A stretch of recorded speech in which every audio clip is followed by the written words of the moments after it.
Okay, good. Thank you for coming. Happy Lunar New Year to everybody. Last week I read some news articles about the City Council's approval of a high-rise project at 6th and Olive that had some community controversy.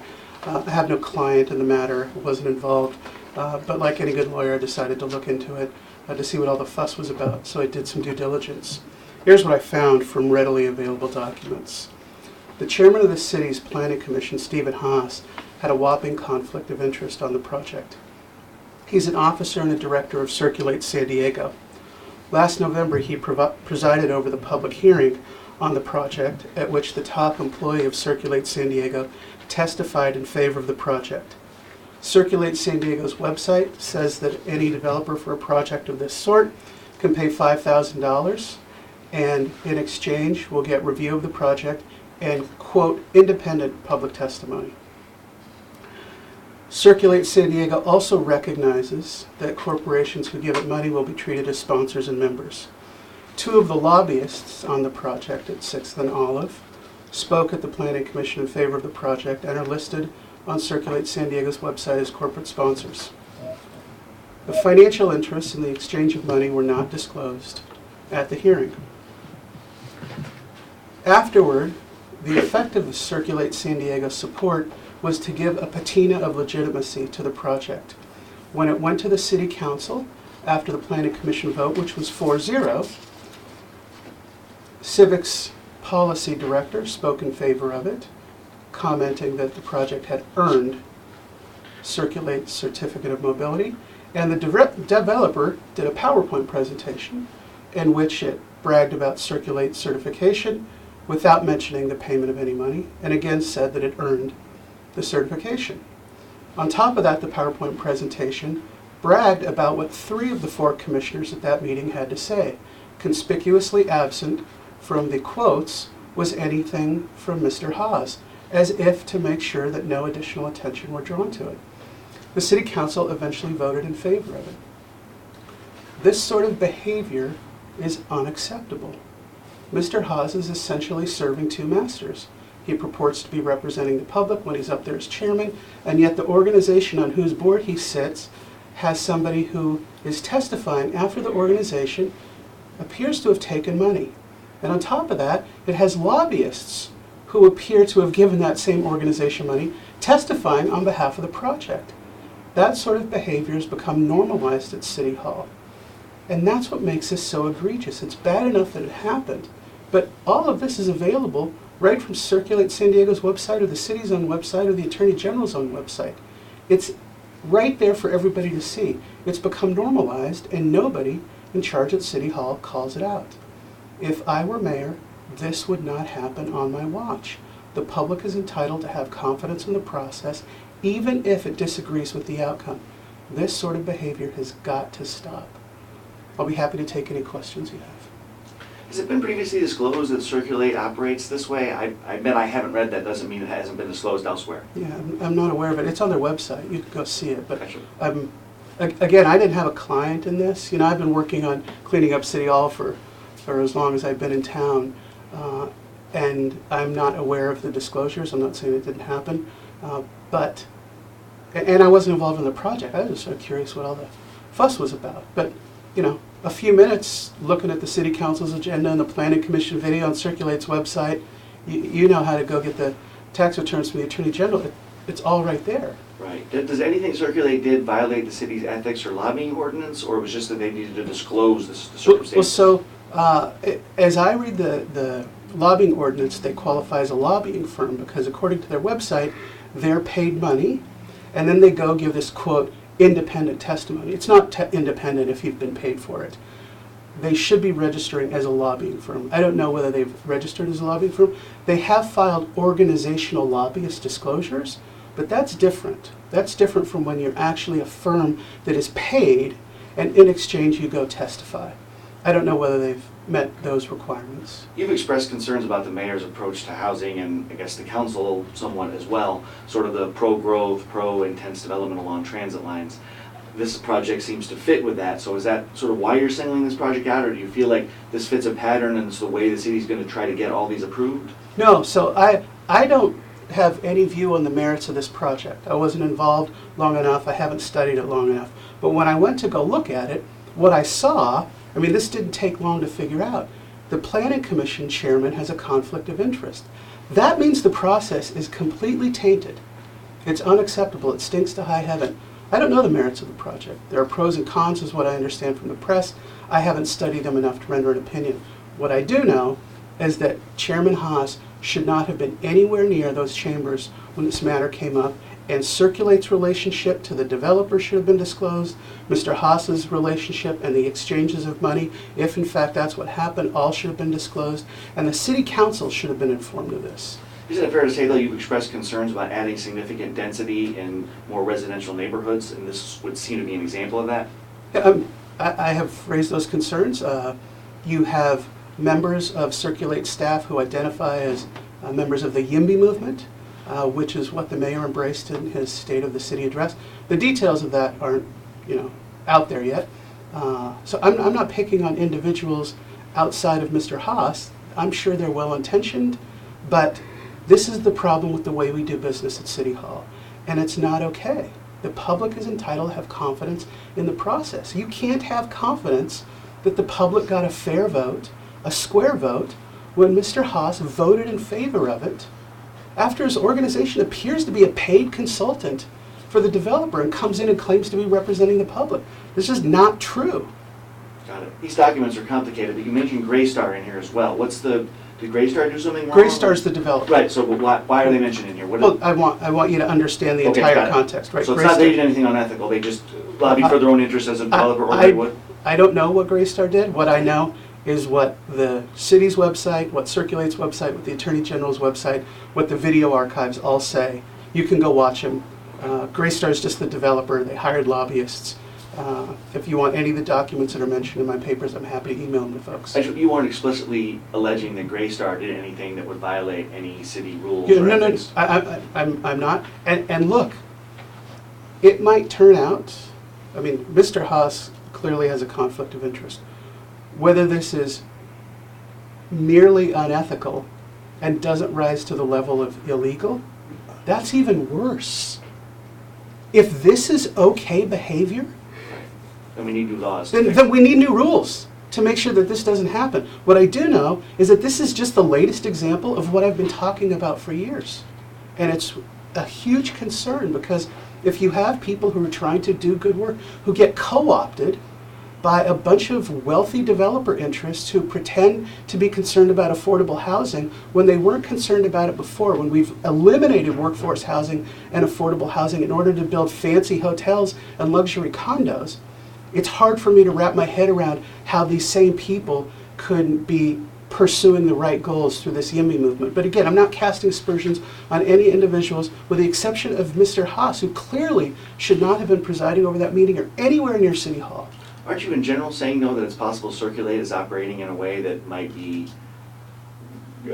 questionable? You have what I came up with. Right. You're welcome to look at it. Taking money from corporate interests and then lobbying on behalf of their project seems to be... If you're taking money from people, you should disclose that you took money from people before you get up there and say we're doing this in the public interest.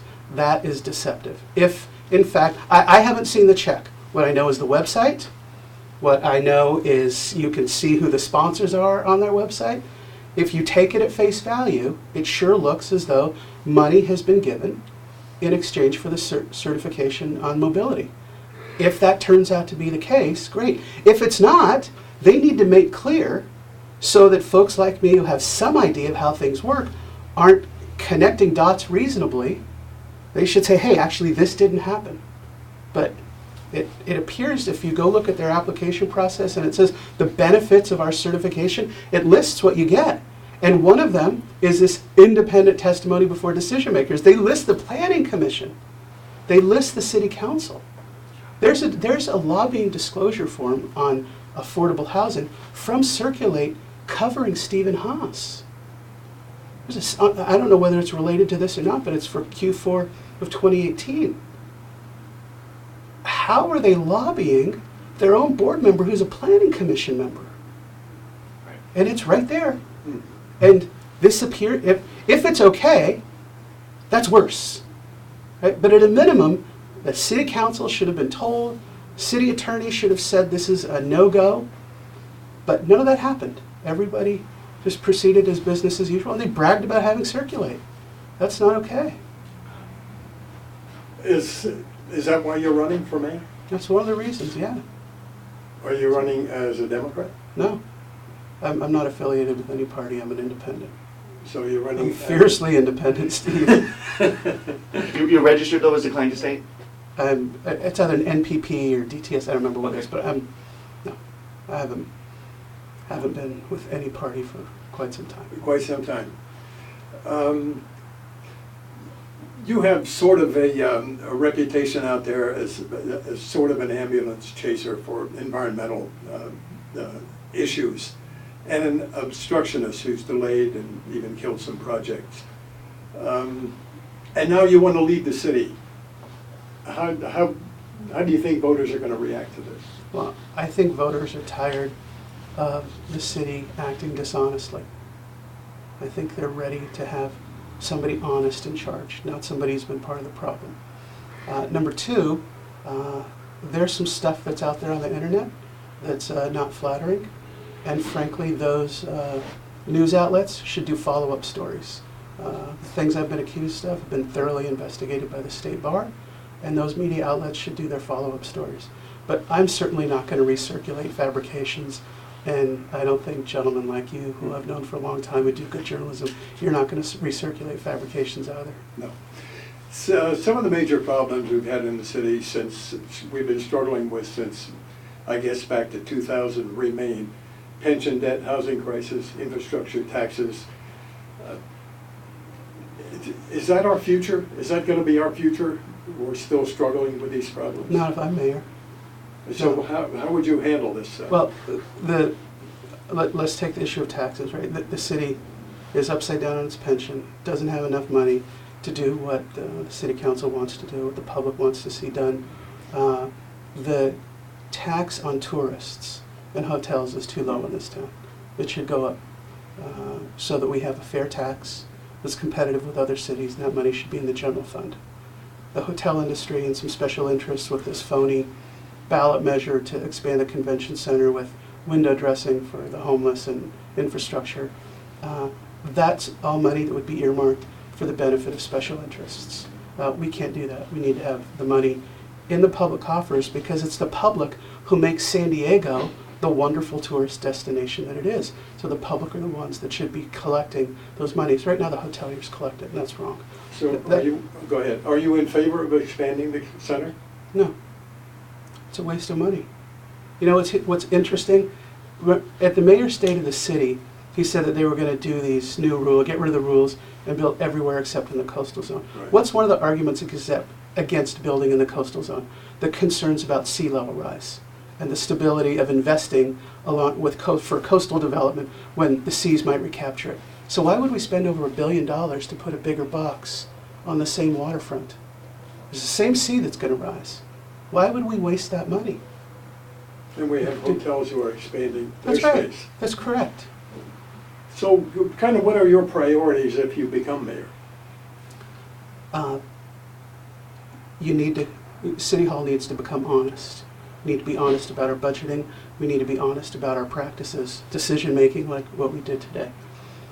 Number two, the public comes first. The neighborhoods come first. We don't plan in this city anymore. If you look at development services, for example, right? A lot of complaints about the bureaucracy. It's not the public that's the problem.